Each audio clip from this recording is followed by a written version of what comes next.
رسول الله صلی الله علیه وسلم ته الله فرمایل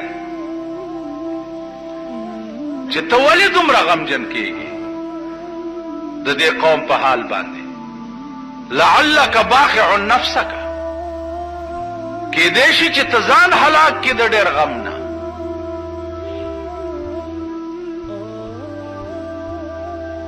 پرېږده، واصبر علی ما یقولون واهجرهم هجرا جمیلا.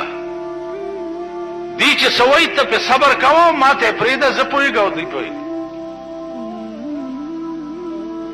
نو عزیزانو د خدای پوهېده بیا داسې وو لکه موسی علیه الصلاة والسلام ته خدای وویل چې اذهب الی فرعون انه طغى.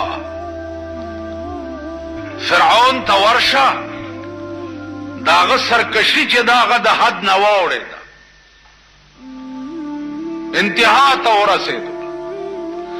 او چې یو انسان را پاسي او هغه وایي چې زه خدای منو، دې نه لویه سرکشي خو بله څه کېدی شي. یا الله ورځم خو